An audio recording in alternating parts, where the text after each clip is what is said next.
नमस्कार दोस्तों। उत्तर प्रदेश में 2027 में विधानसभा चुनाव होना है। कांग्रेस और समाजवादी पार्टी का गठबंधन है, इंडिया अलायंस है। 2024 के लोकसभा चुनाव में गठबंधन था, समाजवादी पार्टी, कांग्रेस और एक सीट टीएमसी के खाते में गई। कांग्रेस 17 लोकसभा सीटों पर चुनाव लड़ी और 6 सीटें जीत गई। 6 सांसद कांग्रेस के बन गए। अब कांग्रेस अलग अलग तरह के बयान दे रही है। आज ये समझने की कोशिश करेंगे कि आखिर कांग्रेस के बयानों के पीछे है क्या। इमरान मसूद ये बयान दे रहे थे कि जब सीट नहीं होगी तो जीत कहां से होगी। इमरान मसूद लगातार ऐसे बयान दे रहे थे जो इस गठबंधन को कमजोर करते हैं। इसके अलावा कांग्रेस के प्रदेश अध्यक्ष अजय राय, वो भी ऐसे बयान दे रहे थे। अब कांग्रेस ने उत्तर प्रदेश में एक नया चेहरा भेजा, चेहरा राजेंद्र पाल गौतम उत्तर प्रदेश में कांग्रेस के नए प्रभारी बनाए गए। दलित समाज से आते हैं। राहुल गांधी ने बहुत सोच समझ कर इनको प्रभारी बनाया है। लेकिन प्रभारी बनते ही राजेंद्र पाल गौतम का एक बयान आता है और वो ये कहते हैं कि हम उत्तर प्रदेश में मजबूत तैयारी कर रहे हैं, हम 170 सीटों पर चुनाव लड़ेंगे। कांग्रेस के पास आज की तारीख में उत्तर प्रदेश में विधायक हैं 2, सांसद हैं 6 और वो बात कर रही है कि हम 170 सीटों पर चुनाव लड़ेंगे।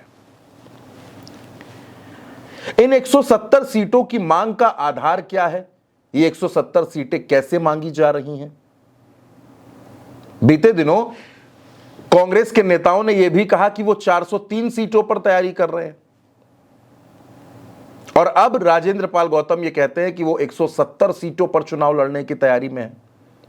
राजेंद्र पाल गौतम प्रभारी बनने के बाद उत्तर प्रदेश आए। उनका ये कहना है कि वो अगले 3 से 4 महीने पूरे उत्तर प्रदेश का दौरा करेंगे, जिलों में संगठन खड़ा करेंगे और फिर प्रत्याशियों को उतारने का काम शुरू किया जाएगा। वो कौन सा चमत्कार है, वो कौन सी जादुई छड़ी है जो 3 महीनों में पिछले 3.5 दशक से ध्वस्त पड़े संगठन को फिर से खड़ा कर देगी? गांव-गांव संगठन खड़ा हो जाएगा। यह बात शायद राजेंद्र पाल गौतम ज्यादा बेहतर बता सकते हैं।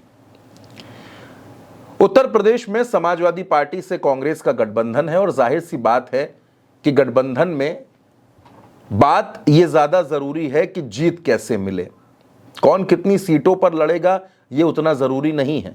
अब यह बात किसी से छिपी नहीं है कि समाजवादी पार्टी उत्तर प्रदेश में कांग्रेस के मुकाबले कई गुना मजबूत है और कांग्रेस के मुकाबले समाजवादी पार्टी का संगठन ज्यादा सक्रिय है।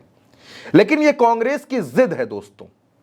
यही जिद बिहार में ले डूबी, यही जिद दिल्ली में ले डूबी, यही जिद महाराष्ट्र में ले डूबी, यही जिद पश्चिम बंगाल में ले डूबी।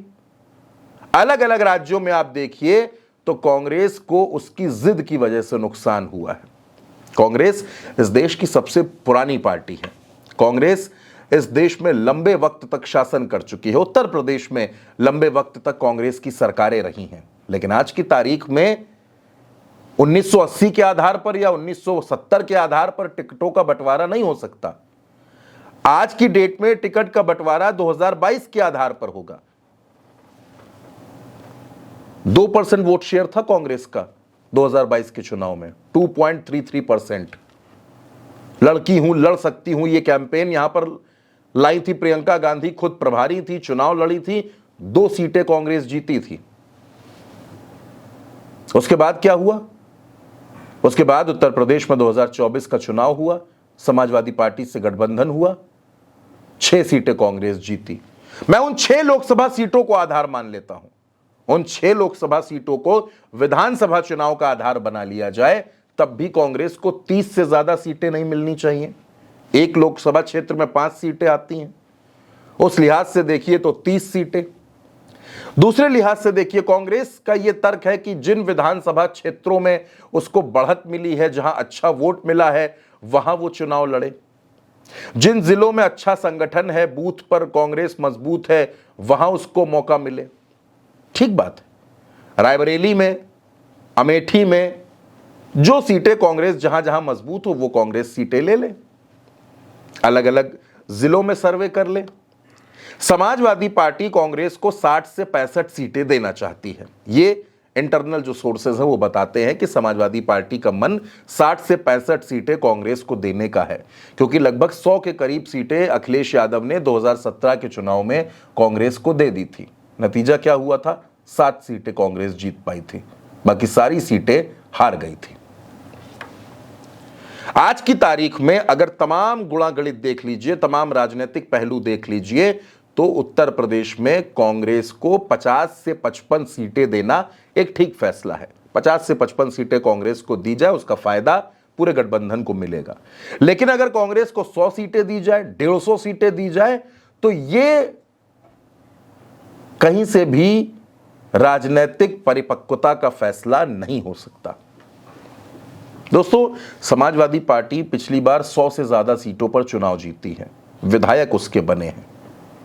अगर समाजवादी पार्टी अपनी उस मेहनत को 2 गुना बढ़ा देगी, पीडीए का फैक्टर है, अखिलेश यादव का चेहरा है, 10 साल की एंटी इनकम्बेंसी है, तमाम मुद्दे हैं, तो इस उत्तर प्रदेश में गठबंधन मजबूत हो सकता है, मजबूती से चुनाव लड़ सकता है। कांग्रेस बार बार यह दिखाने की कोशिश करती है कि उसके पास बसपा का ऑप्शन खुला है। बहुजन समाज पार्टी से भी कांग्रेस ने उस उत्तर प्रदेश में गठबंधन किया है, आरएलडी से भी गठबंधन किया है, महान दल से भी गठबंधन किया है, अलग अलग विकल्पों पर काम किया है। लेकिन आज की तारीख में क्या कांग्रेस समाजवादी पार्टी को छोड़कर बसपा के साथ जाएगी? हाल फिलहाल ऐसा दिखता नहीं है। लेकिन जो कांग्रेस के नेता हैं वो शायद इस बात को समझ नहीं पा रहे हैं कि गठबंधन में सीटों का बंटवारा राहुल गांधी और अखिलेश यादव को करना है। उन लोगों को सीटें बांटनी है, कौन कितनी सीटों पर लड़ेगा। लेकिन ये जो तमाम नेता हैं, चाहे इनके प्रदेश अध्यक्ष हों, चाहे प्रदेश के प्रभारी हों, चाहे कुछ सांसद हों, वो लगातार ऐसे बयान देते हैं, ऐसा लगता है जैसे 170 सीटों के नाम उन्होंने लिख लिए हैं। उन्होंने ये तय कर लिया है कि किस सीट पर कौन चुनाव लड़ेगा, किसको कहां से टिकट देना है, कौन जीत सकता है, कौन हार सकता है। जबकि हकीकत क्या है कि ग्राउंड पर कांग्रेस का संगठन नहीं है। आज की तारीख में अगर कांग्रेस ये तय कर ले कि वो अपने दम पर एक रैली करना चाहती है उत्तर प्रदेश में, तो तस्वीर क्या होगी वो बताने की जरूरत नहीं है। जिलों में जब कार्यक्रम होता है तो कांग्रेस की क्या स्थिति होती है बताने की जरूरत नहीं है। लेकिन फिर भी जिद है, सीटें लेने की जिद है। लोग ये भी बताते हैं, जो तमाम राजनीतिक विश्लेषक हैं वो ये भी कहते हैं कि कांग्रेस 170 सीटें इसलिए मांग रही है, इनकी मैपिंग इस वजह से की जा रही है ताकि 170 सीटें जब मांगी जाएंगी तो 100 सीटों पर आकर तो बात हो ही जाएगी, 100 सीटें तो लड़ने के लिए मिल ही जाएंगी। लेकिन दोस्तों, आज की तारीख में उत्तर प्रदेश में अगर कांग्रेस सिर्फ चुनाव लड़ने के लिए सीटें मांग रही है तो ये कहीं से भी सही नहीं है। आज की तारीख में जरूरी यह है कि कांग्रेस इस बात पर काम करे, इस बात पर ध्यान दे कि कैसे उत्तर प्रदेश में सरकार बनाई जाए, कैसे ये विपक्ष वाला टैग हटे, कैसे सत्ता हासिल हो। लेकिन कांग्रेस का पूरा ध्यान ज्यादा से ज्यादा सीटें मांगने पर है, ज्यादा से ज्यादा सीटों पर लड़ने पर है। अखिलेश यादव जानते हैं कि यह चुनाव समाजवादी पार्टी के लिए बहुत अहम चुनाव है। समाजवादी पार्टी इसमें कोई रिस्क नहीं ले सकती, कोई समझौता नहीं कर सकती। समाजवादी पार्टी इसमें किसी भी तरीके की लापरवाही नहीं कर सकती। आप समाजवादी पार्टी के नेताओं को देखिए, वहां सीटों को लेकर कोई बयान सामने नहीं आता। अखिलेश यादव ने सख्त हिदायत दे रखी है, साफ तौर पर कह दिया है कि सीटों को लेकर, गठबंधन को लेकर कोई भी नेता बयानबाजी नहीं करेगा। और यही वजह है कि तमाम पत्रकारों को जब सीटों पर बात करनी पड़ती है तो उनको सीधे सीधे अखिलेश यादव से ही सवाल करना पड़ता है और अखिलेश यादव उसका जवाब देते हैं। लेकिन कांग्रेस में कोई भी बयान देता है, कोई भी सीटों पर बोलता है, कोई भी बताता है कि फला फला सीटों पर हम लड़ेंगे, इतनी सीटों पर लड़ेंगे, इतनी सीटों पर लड़ेंगे। और अब यही काम कांग्रेस के नए नवेले प्रभारी राजेंद्र पाल गौतम कर रहे हैं। क्या यह गठबंधन को कमजोर नहीं करता? क्या यह गठबंधन को उस स्थिति में नहीं पहुंचा देगा जहां से जीत काफी दूर हो जाएगी? ये तमाम बातें कांग्रेस को सोचनी पड़ेंगी, कांग्रेस के नेताओं को सोचनी पड़ेंगी और बेवजह के बयानों पर रोक लगानी पड़ेगी। आप इस पर क्या सोचते हैं? अपनी राय भारत एक सोच के कमेंट बॉक्स में हमें जरूर बताइएगा। फिलहाल के लिए इतना ही। नमस्कार।